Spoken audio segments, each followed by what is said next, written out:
Shalom, shalom, Shabbat shalom, everyone. This is Bysa Tzedakah, Leviticus 19:2 podcast. Bysa stands for B'nai Yisrael Shemitic African. We are here tonight on Yom HaShabbat, Yom HaShishi, Yom HaShabbat. And so one thing I'm going to try the Bysa Tzedakah, Leviticus 19:2 podcast.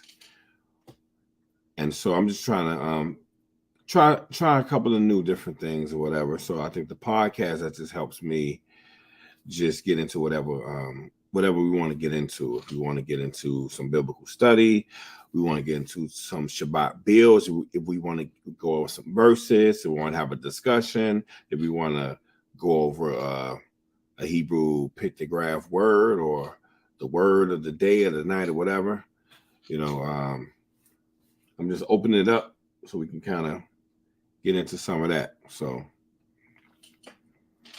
all right, let's get into it.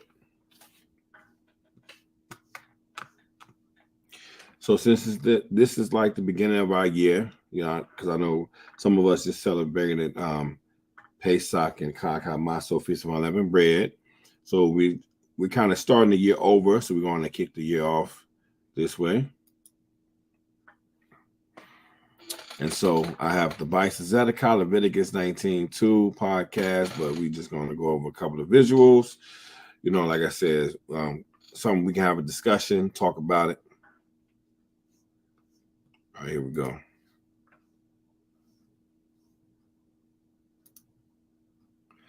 So this is episode 1, Shabbat edition. So me, like I said, I like to start at the beginning, go back over the basics, and then we can just build from here on throughout this year. So I'm going to try to, I'm going to strive to make it at 9, but if I can't, I have a family. It's, said we got 7 children, so I might not always be on perfect timing, but I'll strive to make myself here, all right, let's do it. So again, I just want to have some discussion. I love the beginning. Actually, I think the foundation is Genesis 1-4, and then kind of like the foundation of the world of the nations would be Genesis 1-11. Because when you get to Genesis 12, you start getting to Abraham, right? And then you start kind of getting to the promises, the seed of Abraham, and then the messianic promises and shadows and things in that nature. So I think the universal idea, worship, understanding would be from Genesis chapter 1-11. But Genesis chapter 1-4 is a foundation. And I love, just kind of going through these. Okay. All right. So in the beginning, Elohim created the heavens and the earth. I love speaking about this because, it lets you know in the beginning, Elohim created the heavens and the earth. The earth came to be formless and empty, and darkness was on the face of the deep, and the spirit of Elohim was moving on the face of the waters. Elohim said, let light come to be. Light came to be. Elohim saw the light, that it was good. Elohim separated the light from the darkness. Elohim called the light day, and darkness he called night. And there came to be evening, and there came to be morning the first day.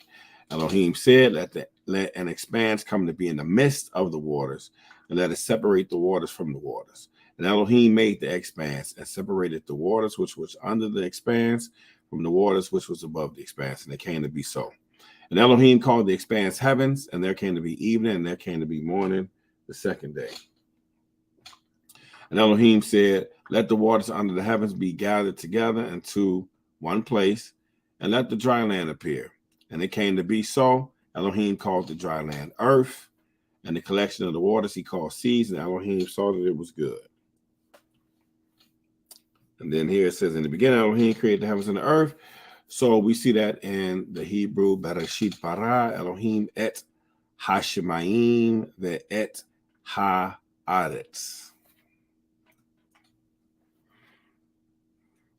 So then we have the Hebrew here. Ruach Elohim, that's the key. One thing that I looked at, right? First, it was formless, empty, darkness, face to the deep.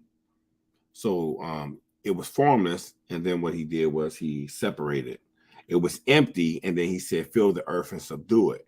It was darkness, and then there was light. Face to the deep of the water, and then let the dry land appear. So you can kind of see the two, whatever.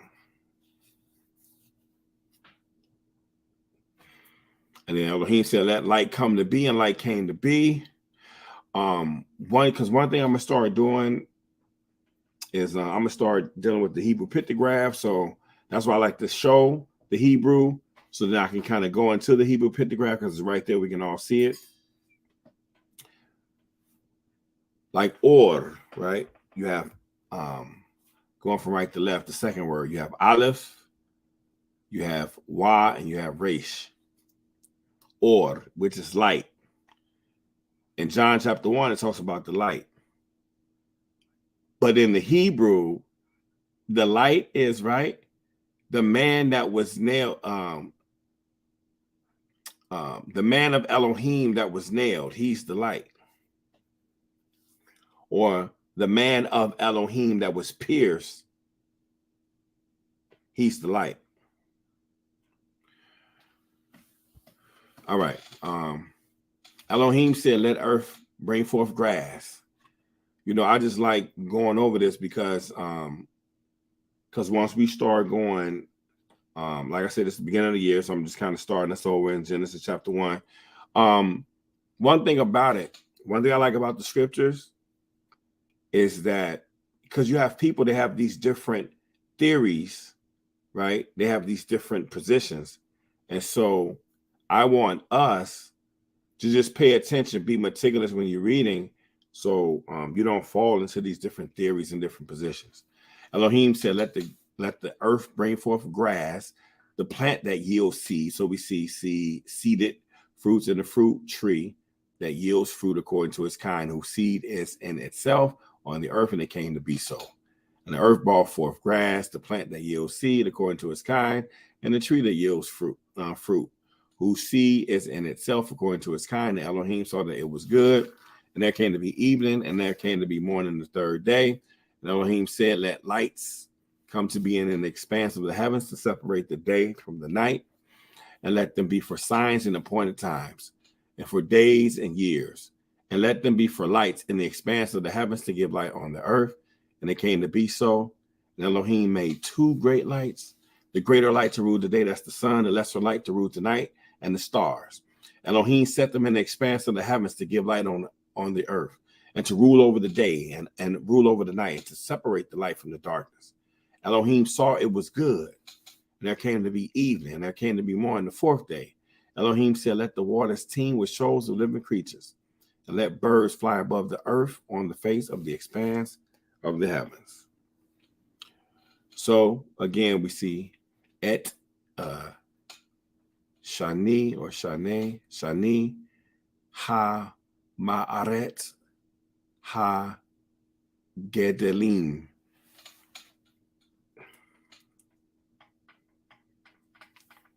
So I think that's talking about the two lights, if I'm not mistaken, the two great lights. All right, Genesis 1:21 to 31, and this was called Adam and Eve, right? This whole segment. All right, Elohim created great sea creatures and every living creature that moves, with which the water teem according to their kind, and every winged bird according to its kind. Elohim saw that it was good. Elohim blessed them, saying, bear fruit and increase, and fill the waters and the seas, and let the birds increase on the earth. And there came to be evening, and there came to be morning the fifth day. Elohim said, let the earth bring forth the living creature according to its kind, livestock and creeping creatures, and beasts of the earth according to its kind. And it came to be so.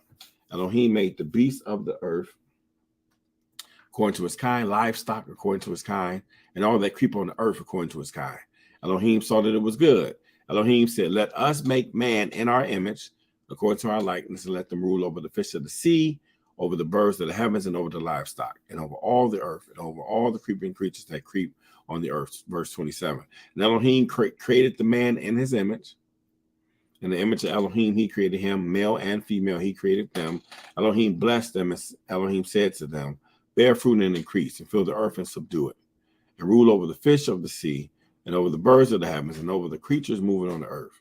Elohim said, see, I have given you every plant that yields seed, which is on the face of all the earth, and every tree whose fruit yields seed. To you it is for food.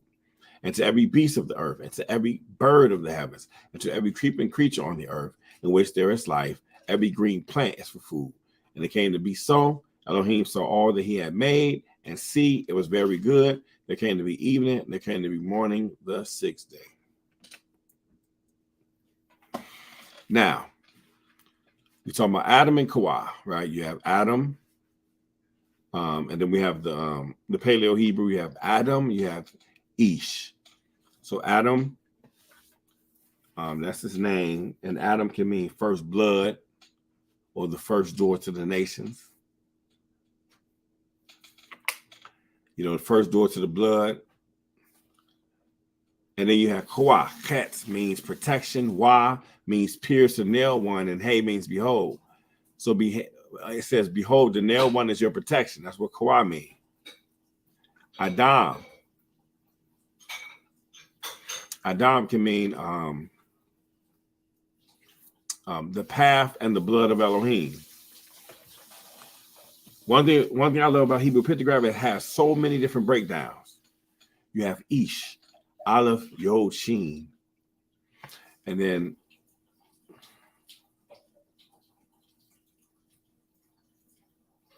Shabbat Shalom, Chris. How you doing? Good, you're mine. All right, it says here. Let me put this here.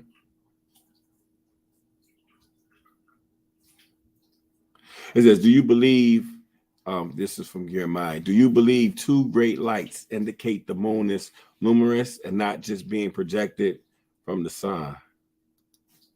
Shabbat Shalom. Okay. Now, I mean, me personally, I believe that there's two great lights because moon connects to the word month. So you have month and moon. Moon is month. And so for me personally, I know different people, they have different breakdowns of month and when the month is, and is it the dark moon? Is it the full moon, or is it the crescent light? Me personally, my position, right, is that the moon is connected to the month. And within the month, you have 29-day month or 30-day month. And that's based upon the sighting of the new moon is the new light, right? And so with that, you know, after 28 days, like for example, you see the first day, you see the first moon, that's the crescent light that you can see with your eyes. And then the perfect half moon is 7 days, the full moon, 14 days. The other half of the moon, perfect half, is 21 days. It's perfect darkness, 28 days. And then you have 29-day month or a 30-day month, because 7 means perfection. So from my understanding, the first day, you know, crescent moon, the perfect half, 7, full moon, 14, the moon on the other half, 21. When it's 28, a perfect dark moon. And then we wait, you know, 2 or 3 days to see the light again, you know. So I believe it's two different bodies of light.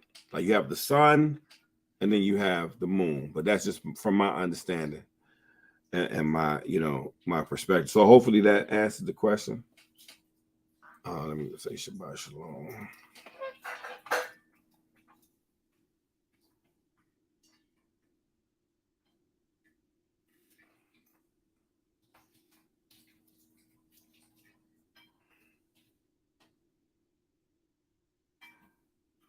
Yeah, and so, you know, this is a discussion. So yeah,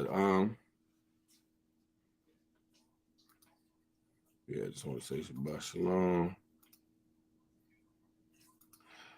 Yeah, so if you have some more, as I'm reading, bring forth the questions. Yeah, I like it like that. So we can that's how we can do it. Like I said, it's something new, so people can join in, ask a question. If I don't know something, I'm gonna let you know I don't know. You know what I'm saying? And then I'll just tell you my perspective. We can have a discussion. And if anybody wants to actually kind of get on and talk, let me know. You know what I'm saying? And of course, I have people that I know that's respectful, that I know, that's not trolling. I'm gonna let you kind of get on with me and we can talk. But if it's somebody that's kind of like disrespectful, trying to troll or whatever, then we're gonna leave you in the chat. You know what I'm saying? But you're my good people, that's family. So, you know what I'm saying? We know you. So you're welcome to come up. All right, you were saying, yeah, I never thought about that verse innocent until now. Hallelujah. Okay. So right, because I'm like, this is the beginning of the year, so I might as well, because I know people like, man, you keep going over Genesis 1. To be honest, I love going over Genesis chapter 1 through 4. Like, I feel, truth be told, me personally, if you meticulously, you could really start breaking stuff down. Like, it's crazy. Like, for example, it says, did you know that sound? Do people know that that sound can create light? Because remember the creator, by the word, he said, let there be light, and light came to be. But when people start dealing with frequencies and velocities and all that type of stuff, it's crazy that light can actually be created through sound. If you research it, and I came across it, I'll do that. Maybe I'll go over that tomorrow or something like that. So what I'm gonna try to have on Fridays, like a discussion, we can ask questions or perform. I'll go over something sparked the mind. Let's talk about it. And I think on Saturdays, I'm gonna try to do like a study. You know what I'm saying?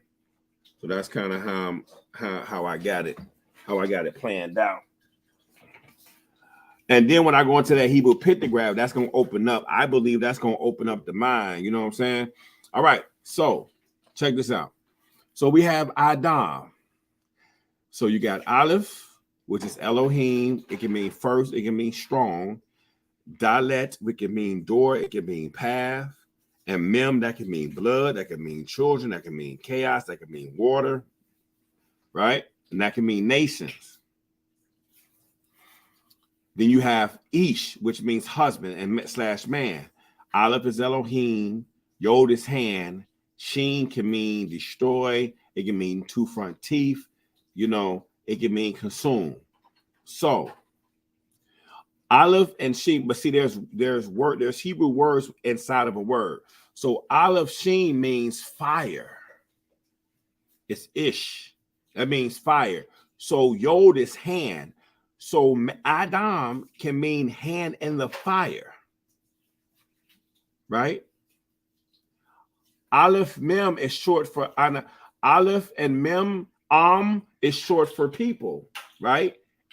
Let's look at Adam. So here's another word that I'm looking at, right? As I'm looking at it, right? Aleph and Mem. Aleph and Mem can mean people. If I'm not mistaken, it's Aleph. I don't know if it's Ayin. I believe it's Aleph, but y'all can correct me if I'm wrong or whatever.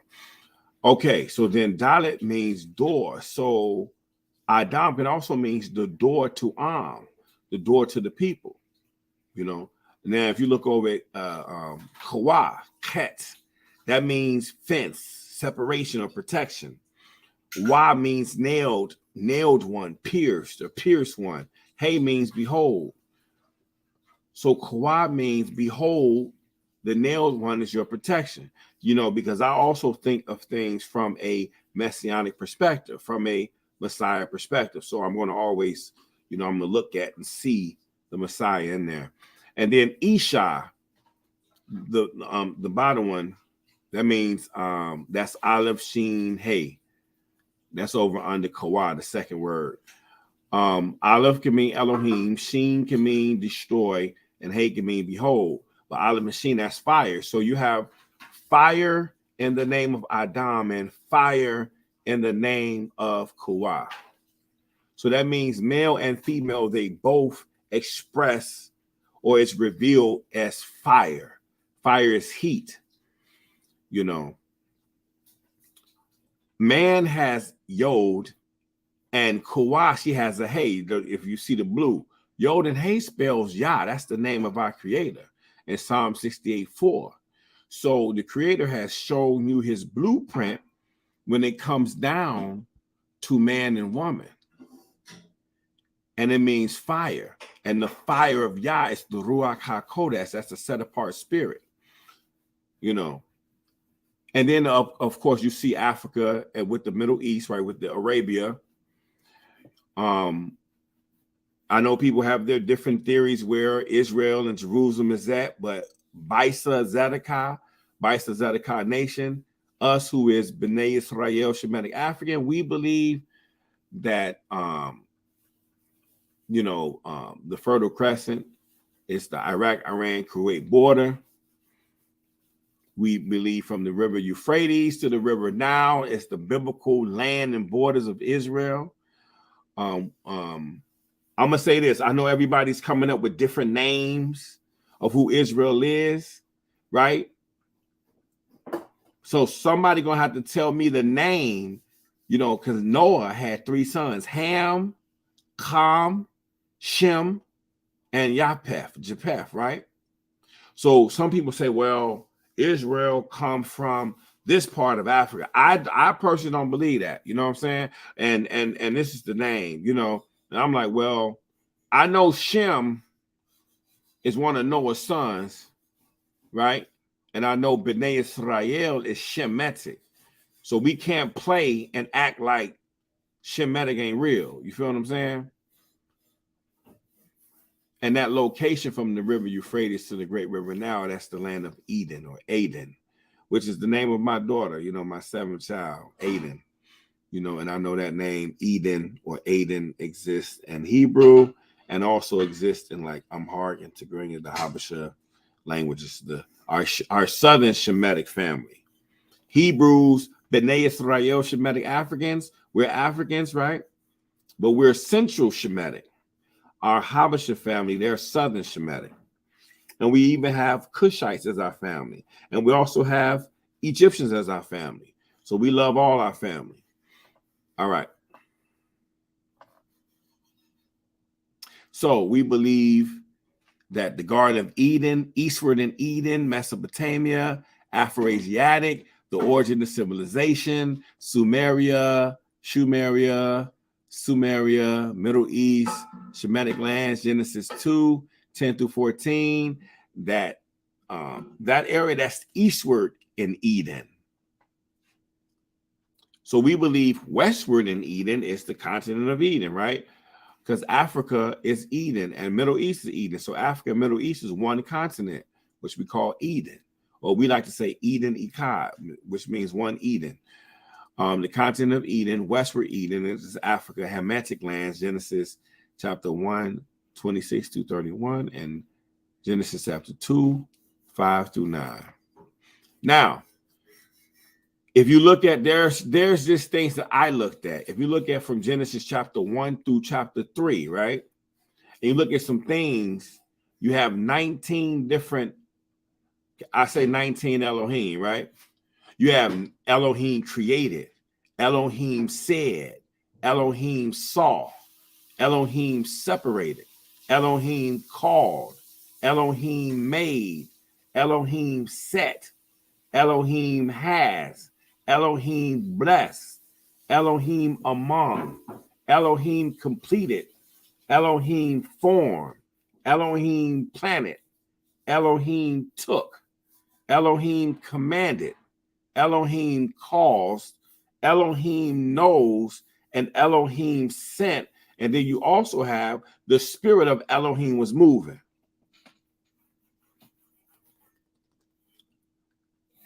Hallelujah. That's just a little observation that I made. Now check this out. All right, Adam, the dust of the ground, and Kuah, rib / DNA of Adam, right? So you have Adam. Aleph Dalet Mem, the first to the Hebrew, and that's read from right to left. I mean, right to left. Then you have Aleph, Yod, Shin. All right, now the full name of the Creator is Yahweh. Some people say Yod He Wahe. Some people say Yahuwah. We say Yahweh. Some people say Yahweh. Some people say Yahweh. You know, but that's Exodus chapter 3, 13 through 15. But the letters that you're going to see in Hebrew is Yod He Wahe. The shortened form, what you see in the blue, is Yod He, Yah, right? Psalm 68:4. Now, when you look at Adam, check this out. Genesis chapter 2, verse 7. And Yahweh Elohim formed the man out of the dust from the ground and breathed into his nostrils breath of life, and the man became a living being. And look, hold on. Let me see. How do I do this again? Let me see here. So anybody wants to if anybody wants to come on, let me know.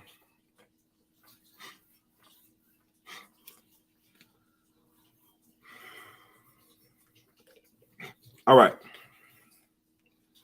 And Yahweh Elohim formed the man out of the dust from the ground and breathed into his nostrils the breath of life, and man became a living being.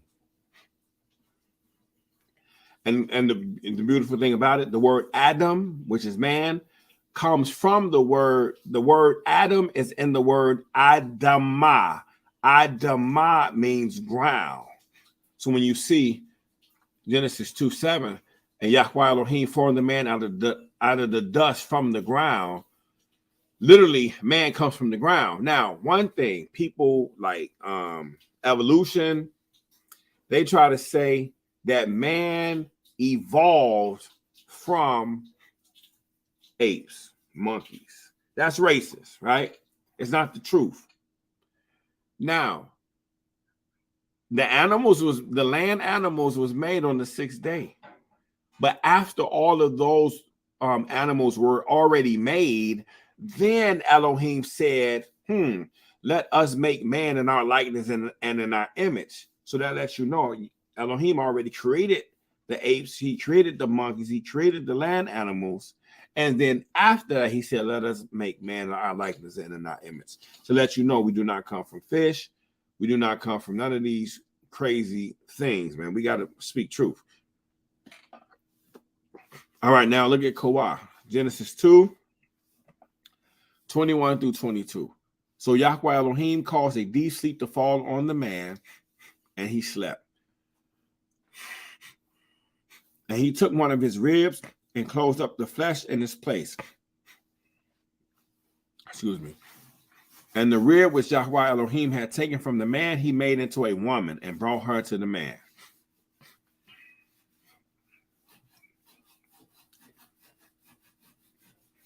So Adam, dust of the ground. Genesis, you got Kawah, you got Adam.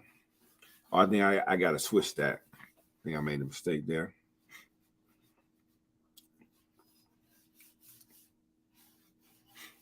Now, if we look at the days, day 1, Genesis 1 through 5, you have creation.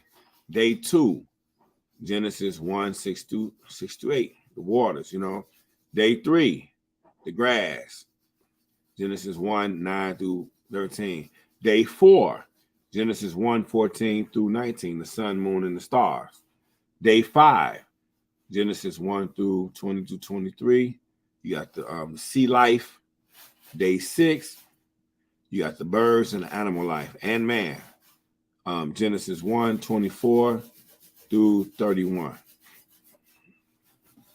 No, I'm sorry. The birds and the water was created around the same time. Day 6, you had the land animals, the creepy crawlers and the beasts. All right. As we know, in Genesis chapter 2, verse 9 and 16, you got so you got the tree of life. So Genesis chapter 2, verse 9 and 16, it talks about the tree of life. Genesis chapter 2, verse 9, 17, and then chapter 3, 1 through 24, the tree of knowledge of good and evil. So there was two trees, one of life and one of death. So even though it's called the tree of knowledge of good and evil, he said, in the day that you surely eat from that tree, you shall surely die. So that's the tree of death.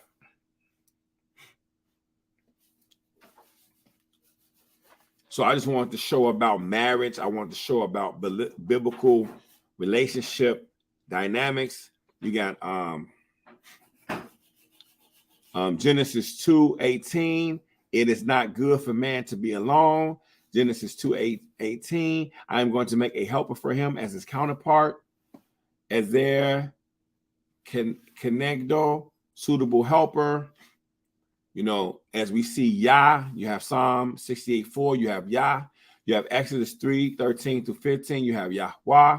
And if you look at Ish/man, Isha/woman, man and woman, as you see in the blue, the first letter is Yod, the second letter is Hey. Yod and Hey is Yah, like in Psalm 68:4, and it's also the first form of Yahweh in Exodus chapter 3:13-15. So man and woman, and these two genders, right? You have the man that's a male and masculine. You have a woman that's female, feminine. When everybody gets in their roles and then they come together as a suitable counterpart, as a suitable helper, you see Yah is glorified when it comes down to good, proper relationships. All right, okay, it's 12. You know what I usually do? Every third hour, I strive to pray. And, and I invite y'all as well. So,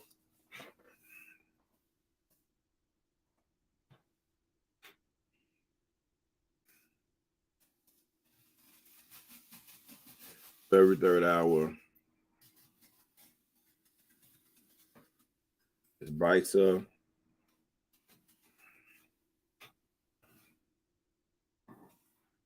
So every third hour. So every third hour is Bysa prayer time.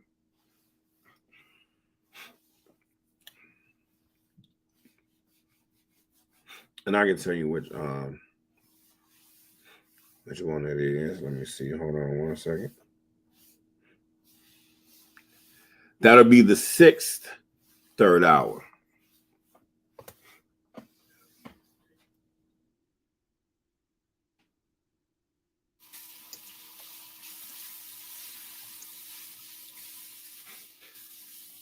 So if someone start from 9 a.m. to 9 p.m., you would have prayed 5 times. And if you stay up for 24 hours, you would have prayed 8 times.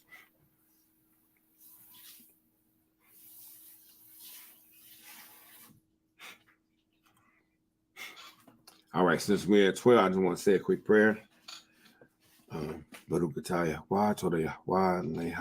Shabbat. That's why we ask you please open up our minds, open up our hearts. Yeah, I pray that you please give us understanding, even if it's simple, even if it's in the milk. We know that milk for babes nourish their bodies. It was the milk that helped us to get to the meat. And if we lack and didn't have milk, we wouldn't be alive today. So y'all, we just thank you for the small things, for the things that we believe that's not relevant, that is so vital. So we just thank you. We ask you to open up our minds, open up our hearts, without ego, without pride. Pray that you use me, use Bysa Tzedakah Nation, Bysa Tzedakah, Leviticus 19:2 podcast, that you guide it, you nurture it, you evolve it, and you send the people that you want to hear these messages and to be edified. And we ask this in your son, Yahushua's name. Hallelujah. All right. So, like I said, I strive to pray at these hours if I'm up or whatever, All right. So let's so you have man and woman. There's a special thing between man and woman. You know, when they come together, when they become one, they reveal Yah. They reveal the fire of Yah, the spirit of Yah. Now, we have different forms of marriages, right? So I'm gonna show this next one. Here's another accepted form by our Creator to our people, to the Bysa Tzedakah nation. Tzedakah means righteousness. So you have Bysa, B'nai Israel, Shemitic African, Tzedakah, which means righteousness, and nation. B'nai Israel is mentioned 662 times in the scripture. That's who we call. B'nai Israel have 12 tribes. We're Afro-Asiatic, we're Shemitic, we're Hebrew nation, Israelite nation. Okay, now this is one thing that I came across when I was just meditating on, you know, man being the head, because we have gender roles, we have gender assignment, we have gender roles. That's what we have, and that's what we believe in. So when you have man, he's the head, so he represents the yod, because you have yod and ish, which means man/husband. So in the Hebrew, this makes sense. You can't really do this in English or any other language, but you can do this in Hebrew. Now, if a man turns to the right, let's say he has a wife, his wife's to this right, she has the hey. So Yod and hey reveals Yah, which is our creator, Psalm 68:4. So Yah is revealed in monogamy. So if a man has a second wife, he turns to the left, Yod, hey again, right? If everybody's on point, it doesn't matter. There's no favoritism. There's no division. It doesn't matter. Yod and hey spells Yah again. So if man is the head and his wife respects him as the head, as the leader, as the divine leader in the head, Yod and hey, Yah will be revealed. If the second wife respects him as a leader, Yod and hey will be revealed. Now, sometimes there are issues when it comes down with the wife. So if you look, you see the hey, and then you look and you see the hey. And at the bottom, there's an open space. So when a man has a relationship dynamic with one, it reveals Yah. If he turns to the left, have a relationship with her, it reveals. But see, sometimes the collective is open. It's not all the way. So I'm like, And the word in Hebrew, wah, means nail. It means secure, right? And it also means nailed one and pierced one. So I'm like, hold on. So when you look at the bottom, there's an open space when the two wires are connected. It's just an open space. See, everything is working once if he's connected with one and he's connected with the other one. So what about a whole family? And I'm like, why is nailed? But I'm like, well, hold on. I'm like, okay, let's look at this. If the man goes to the right, boom, he's Yod. He deal with his wife, hey. You have the security, right? Wah. And then it comes to the second wife, that's hey. So Yod hey wah hey spells the creator's name, and he's the one who has okayed it in the first place. You know what I'm saying? And so if the man goes to the left, he deals with that wife, and then you have the wah, and then it ends up. So it don't matter which way he goes. There is no favoritism. Whichever way he goes, if everything is proper, it will reveal Yod hey wah hey, and that was a thing that Yah put upon me to show me his spirit, his wisdom, and his righteousness in polygyny. So you have righteous monogamy, you have righteous polygyny, and both of these two are under the definition of marriage. Anything outside of these two things, Bysa Tzedakah Nation does not recognize as biblical, righteous, Yah-based, approved marriage. So we just letting y'all know our position. Genesis chapter 4:19, and Lamech took for himself 2 wives. Genesis 21:10, and if he takes another wife, her food, her covering, and her marriage rights are not diminished. That's Exodus 21:10. If you go to the book of Jasher, and you keep reading the story of Lamech, because some people try to say, oh, well, Lamech had 2 wives, so that's why something happened. Let me say this, y'all. Let me say this, because this is supposed to be a discussion too. And I'm going to get into some things called the Adam syndrome. I'm going to get in. We're going to put our magnifying glass on the first marriage, the first relationship dynamic, and what men and our women need to watch out for and be careful of. I went to school for psychology, got a master's degree in psychology, right? Minor in communication. I went through psychology. I really didn't like what they were saying. So I'm like, you know what? I'm going to try to do biblical psychology. So one of my first things I'm trying to do is biblical relationship dynamics. And just looking at these relationship dynamics biblically in the Hebrew, and just looking so we can help create better families, right? And just speak the truth on things. So that's one thing I will be getting into in the future. I might have like a word, a Hebrew word of the day or whatever, and then we can just look into the Hebrew pictograph. We can look at it, see what the scriptures say about it, see does it make sense in real life, and now I'm looking into some biblical relationship dynamics. So these are the 2 different things that I'm going to add and hopefully bring value and bring something, some more substance to what we're doing.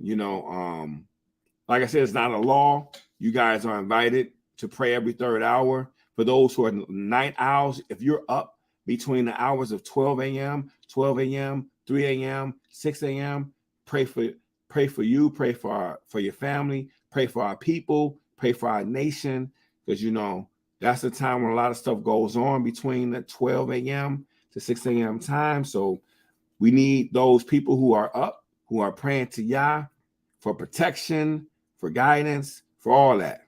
You know what I'm saying? And then we'll start our day, 9 a.m. Because even in Islam, they blow, they have people saying the prayers, and I just think about stuff on a realistic basis, applicable basics. If we're in a certain country somewhere, I think 9 o'clock, it's a good time. Like what I would do if it was us, me, Bysa, Tzedakah Nation, when I can, every 3rd hour, I will blow the shofar 7 times and then do a prayer. I will blow the shofar 7 times, do the Shema, then do the prayer. So I'm still working it out. But that's how I would do it. So boom, 12 a.m. From 9 a.m. to 9 p.m., right? 9 a.m., blow the shofar 7 times, say the Shema, say our prayer, boom. Every 3rd hour. And I would actually like to have the shofar recorded. If somebody can blow the shofar for me good 7 times, we have it as a recording. And then that's just what it is. I think about us being as a nation, not a religious group, not a clique, not a camp. I'm talking about, but all of us. Bysa's for my intention for Bysa Tzedakah Nation is for all of us. For those who are from different nations, East, Africa, West, Central, your nation is not just based upon your denomination or your religion. It's based upon who y'all are as a collective, and even if you have different tribes, you're still one nation. You know what I'm saying? And so, especially with us, we're trying to stop tribal war. We're trying to stop all this ethnocentricity. We're trying to stop a lot of these different things. You know what I'm saying? So anyway, if y'all have any comments, questions, let me know before I get up out of here. But I think tomorrow I'm going to try to go into some of the things I was saying. But yeah, I want to kick off our new year, start off at the beginning, so I guess a recap with Genesis 1, you see that we had seeded, we had trees that yielded fruit that was seeded, plants, vines and stuff, fruits that was seeded. So this seedless fruit, I think that's not natural. That's not what Yah intended. And I think that's man playing around and doing genetic splicing. They're doing certain things that's not okay. So I don't think we should do that. And then it says, and then the animals, they ate, you know, the animals that's on earth, not in the water, they ate the green leaf. So that means animals and humans were both, you can say, vegan. We weren't cannibals to each other. You know, humans wasn't eating animals, animals wasn't eating animals, and humans wasn't eating themselves either. You know, so yeah. But yeah, we're going to get into a lot of things like Genesis 9. We're going to go into the origin of the rainbow and what that means, because you got people out here that's using our scriptures to put it upon something that wasn't the original intent or the original meaning. So, you know, but hey, you all, and I'm a Deuteronomy, Bysa, we're a Deuteronomy 28, 1 through 14 type of Hebrew. Yes, you know, if it's Black History Month or just a quick breakdown, we'll break down Deuteronomy 28, 15 through 68. But when I think about me, when I say, hey, yo, if you keep saying, yeah, man, we curse, think about that for a minute. Paul, say lie. Think about that for a minute. If you keep saying, I'm cursed, I'm cursed, I'm cursed. You know what that means? You keep fueling the negativity. There's power in our words. There's powers in our imagination. There's power in what we imagine, our imaging, our, you know, what we reflect on, what we meditate on. So it can't just be aimless meditation, aimless focus, aimless fantasies, aimless visualizations. It has to be in order, because Yah is in the order and Satan and uncleanness is in the disorder, you know. So there's a lot of things that I'll be bringing forth, and then, you know, once y'all journey with me, it'll be more consistent. But man, I just want to thank y'all. Salute again to my cuz. Yeah, man. Shabbat shalom, Mak. Shabbat shalom, you and the fam. All right, so I'm going to say Shabbat shalom to everyone.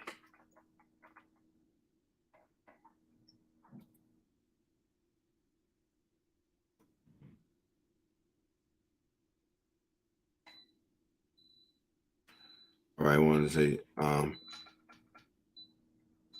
Shabbat shalom, Lila Tov, and y'all willing, I'll try to be here tomorrow at noon, because I like to start stuff and end stuff on the third hour.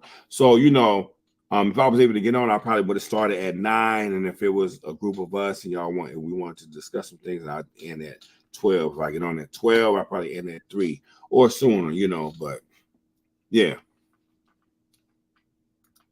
But yeah, thank you all for the first, you know. We're gonna try to do the Bysa Tzedakah Leviticus 19:2 podcast, you know. And this is the Shabbat, you know, the Shabbat edition. But may Yah bless you, may Yah keep you, may He shine His face upon you and give you peace. Shalom, shalom. This is Uziyahu HaMelech, Uziyahu Ben Yehuda. Shalom, shalom.